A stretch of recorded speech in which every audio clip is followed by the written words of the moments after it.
Baik, untuk materi berikutnya, materi yang ke-9 ya, Bapak akan meneruskan perkuliahan mekanisasi pertanian tentang alat dan mesin pemeliharaan tanaman.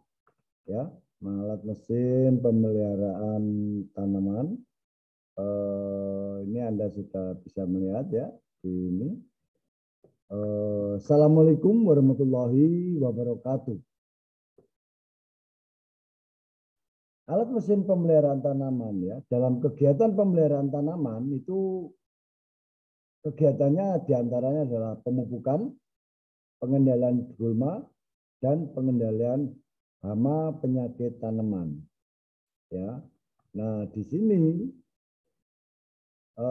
kita akan berbicara mengenai alat dan mesin pengendalian hama dan penyakit tanaman.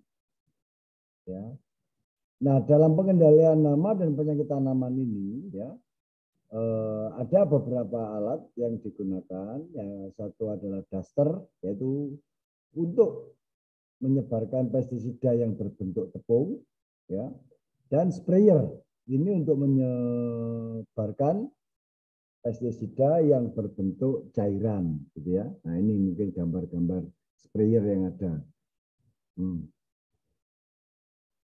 Nah di sini ini adalah bentuk dari alat pemeliharaan tanaman ya yang lebih besar.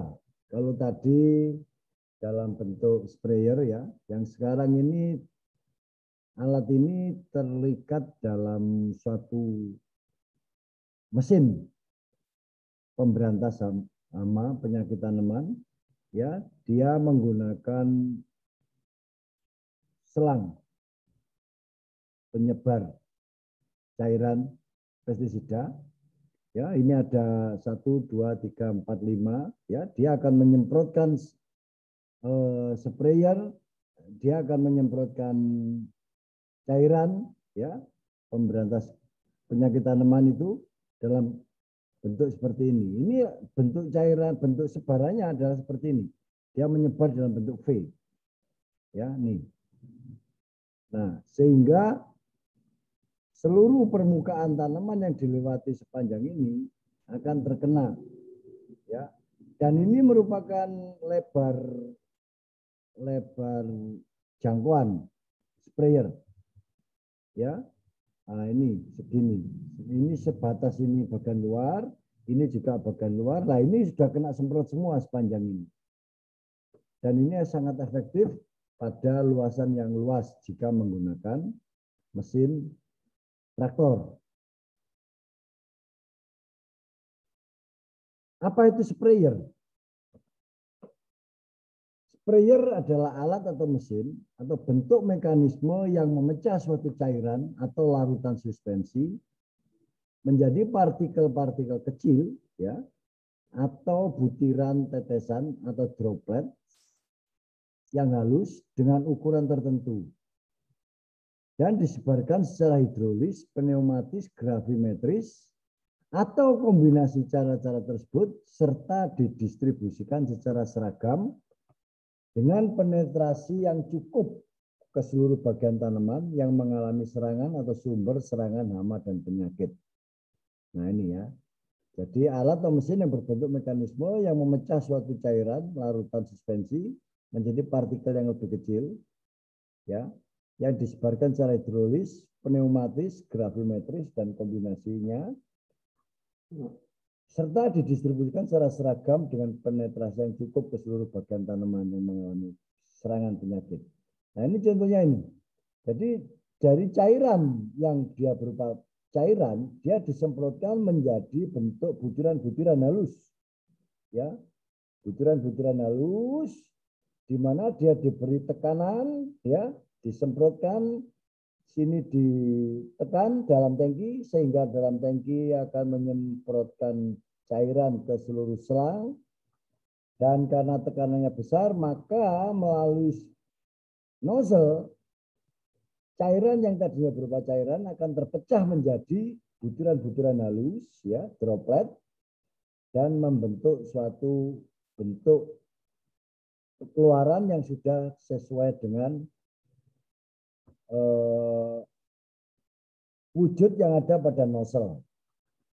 Ya, sehingga semua areal yang ada dan terkena penyakit ini akan tersemprot oleh droplet yang disemprotkan oleh alat ini.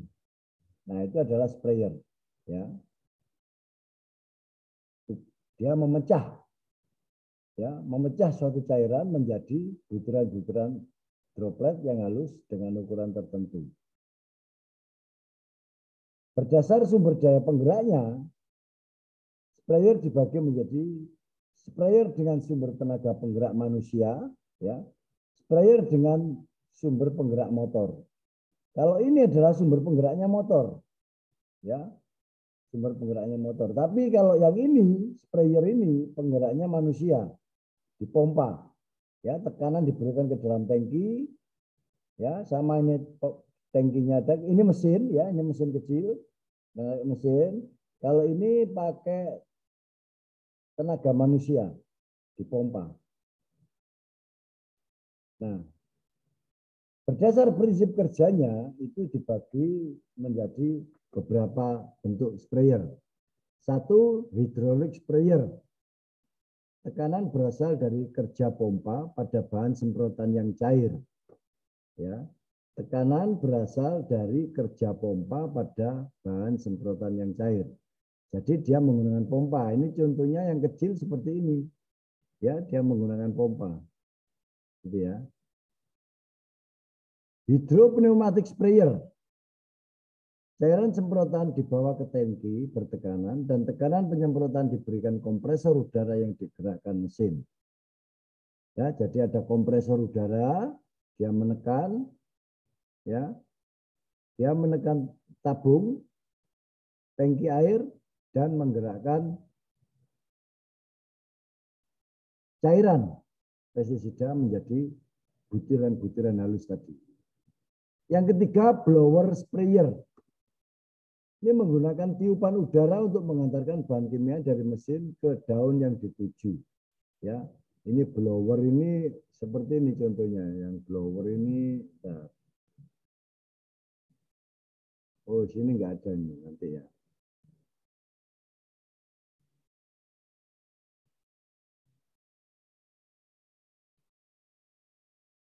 Menggunakan tiupan udara. Jadi ditiupkan udara sehingga bahan kimia dari mesin menuju ke tanaman yang terkena penyakit.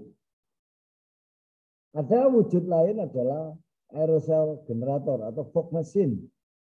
Ini menyebarkan bahan semprotan dalam bentuk tetes-tetes yang sangat halus dengan diameter sampai 1 sampai 50 mikron yang bertahan di dalam udara untuk waktu yang lama. Ya, ini seperti ini, Dek. Kalau kamu pernah lihat di kampung-kampung orang menyemprot penyakit nyamuk gitu ya. Nah, itu pakai fog machine. Ya, jadi dibuat tidak tetesan tapi sudah berupa asap. Seperti diasapkan. Ya. Nah, ini ada beberapa bagian-bagian utama dari sprayer. Satu, tangki, ya, yaitu tempat bahan cairan yang akan disemprotkan. Bagian yang menghasilkan tekanan terhadap cairan yang akan disemprotkan. Ya, jadi di tangki inilah nanti tekanan diberikan sehingga cairan yang akan disemprotkan akan keluar.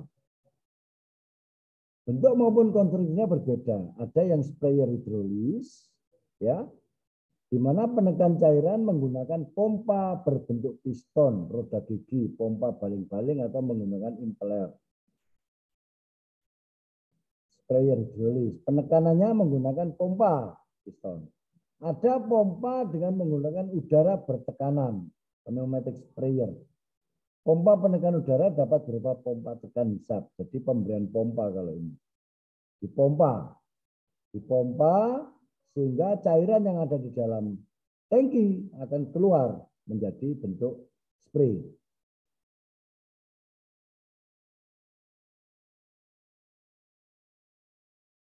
Yang kedua adalah nozzle, yaitu bagian yang membentuk butiran cairan halus. Di bagian nozzle ini adalah bagian pemecah. Dari wujud cair itu dipecah menjadi bentuk lebih halus di nozzle ini. Ya, di nozzle. Nah, macamnya nozzle ada beberapa, yaitu gas atomizing nozzle, centrifuge rotating nozzle, pressure nozzle. Ya. Ini ada yang bentuk hollow cone nozzle, solid cone nozzle, fan type nozzle. Kalau gas atomizing nozzle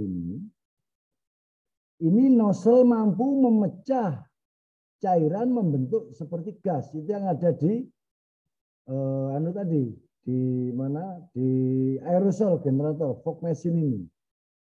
Jadi cairan dipecah sehingga dia menjadi gas. Kalau rotating centrifuge nozzle itu nozzle-nya berputar sehingga cairan yang keluar juga dalam bentuk putaran. Ini memberikan tekanan yang lebih besar, lebih tinggi kepada keluarnya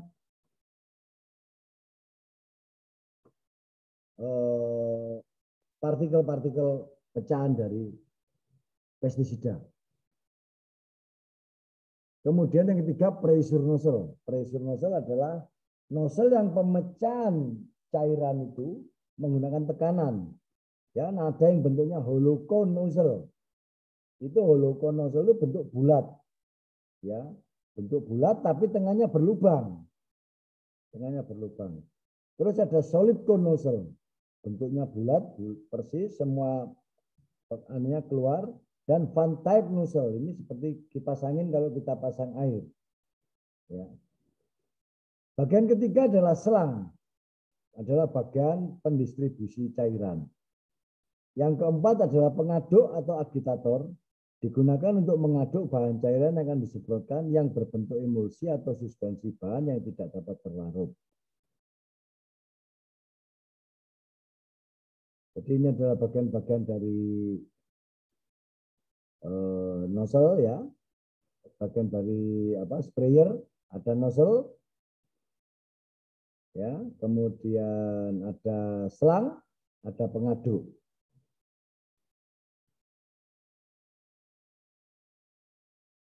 Bagian-bagian pelengkap sprayer terdiri dari satu penunjuk tekanan cairan tangki, klep penutup, dan tali penyandang. Ini bagian-bagiannya. Ya, kita lihat biasanya ada tekanan ya, ukuran tekanan, pengukur tekanan. Kemudian ada klep penutup ya, pada saat setelah diisi biasanya tangki ditutup. Kemudian ada tali penyandang. Tali ini biasanya untuk penggendongan. Faktor-faktor yang mempengaruhi efektivitas penggunaan sprayer ya, itu bisa dari faktor yang berasal dari peralatan itu sendiri ya. Terus faktor yang ditentukan oleh cairannya. Nah, cairannya ini misalnya ada yang konsentrasinya tinggi, padat.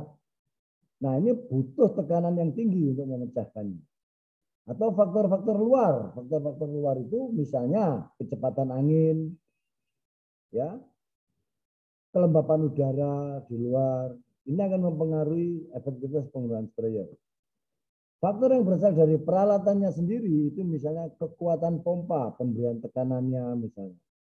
Ya, pengaturan jalan alat gitu ya. Nah, ini faktor-faktor yang mempengaruhi. Faktor yang berasal dari peralatan sendiri itu misalnya lebar nozzle. Makin lebar nozzle untuk tipe yang sama, penyebaran ukuran butirannya makin tidak seragam dan mempunyai ukuran yang besar. Jadi seperti ini tadi nozzle-nya. Nah, ini semakin lebar dia akan semakin kurang efektif. Ya.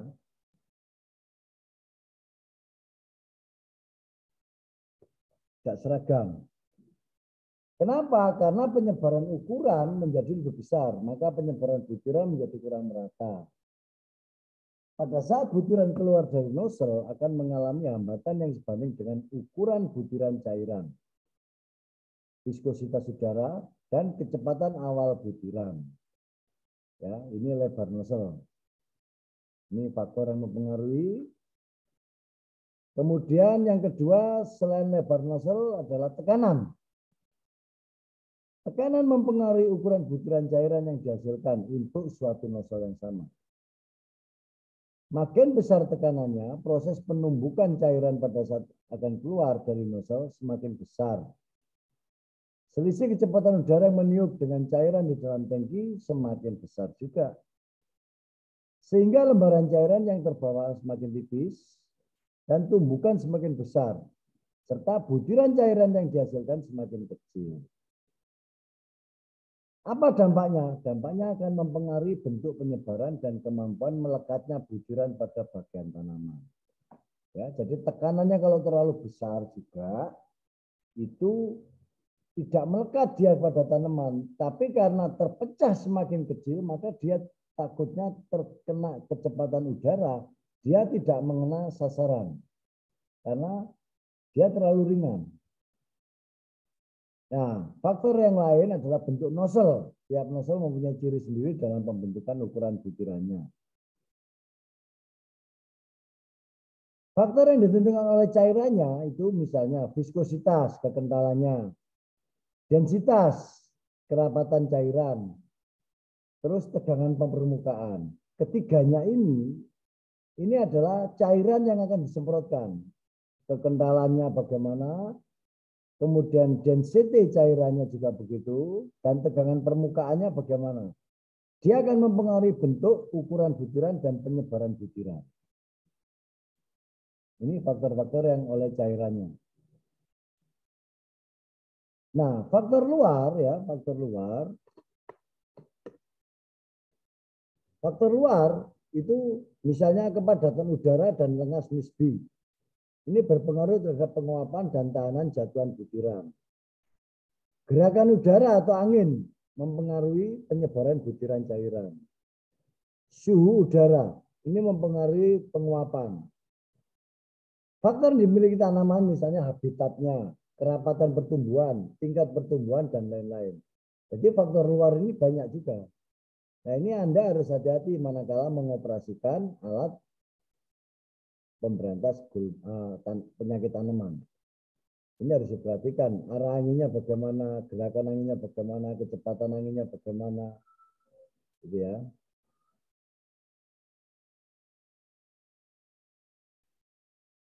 Nah ini adalah pengukuran karakteristik kerja. Pengukuran karakteristik kerja. Untuk memberikan persyaratan agroteknis yang diperlukan, itu diperlukan kalibrasi sprayer. Supaya apa? Persyaratan agroteknis diperlukan, didapatkan. Sebelum dikalibrasi di lapangan, perlu diadakan kalibrasi di laboratorium. Nah ini adalah hitung-hitungannya. Berapa sih jumlah bahan kimia yang diperlukan liter per menit? Nah ini rumusnya seperti itu. Q sama dengan V kali B kali N dibagi 10 kali 60. Ya, atau N liter per hektar adalah dosis dibagi konsentrasi kali 100%. Ya, untuk mencari nilai N-nya rumusnya ini. Ya, nanti kita lihat pada saat praktikum.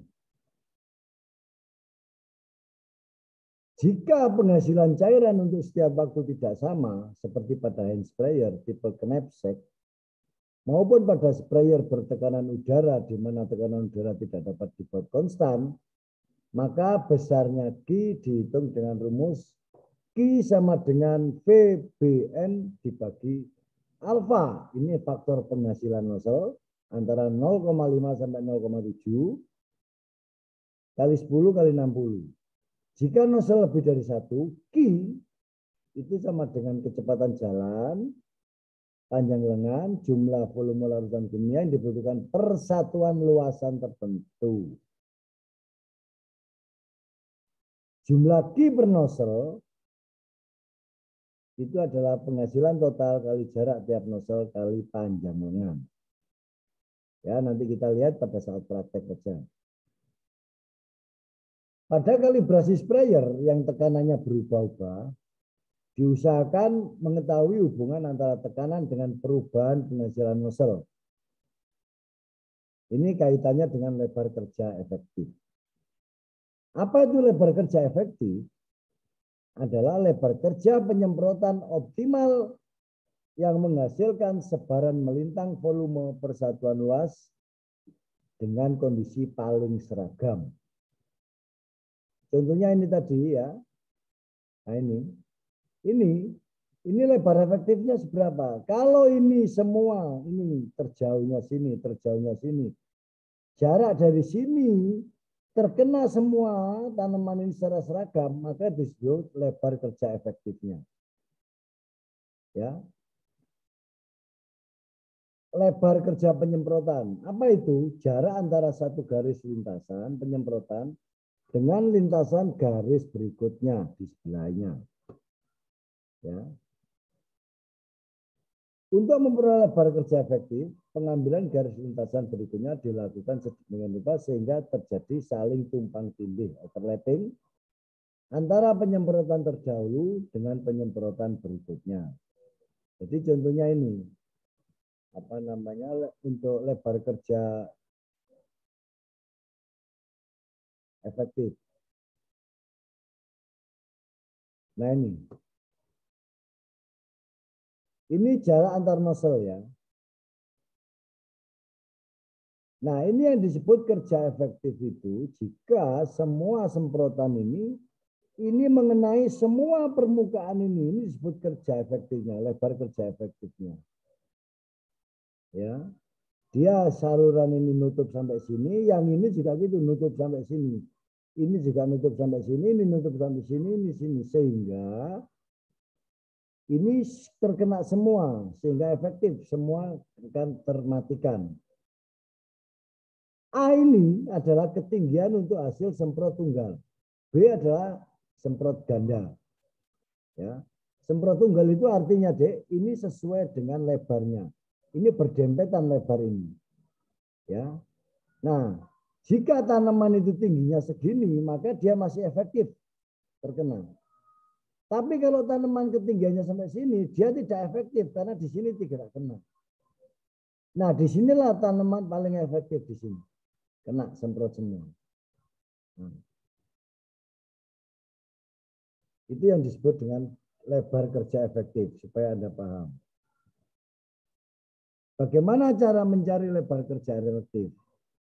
Nah, ini dicari pola penyebaran melintang. Ini nanti kita lihat pada saat praktek kerja, biar tahu kalian. Ya, kita lanjut saja.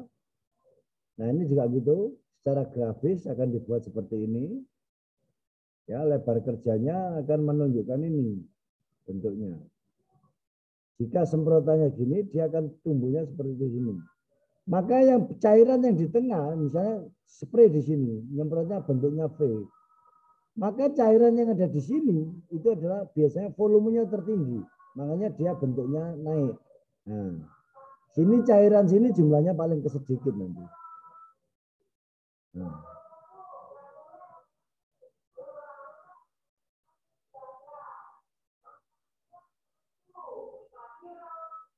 Nah ini cara penghitungannya dan ini syarat-syarat persyaratan agroteknisnya.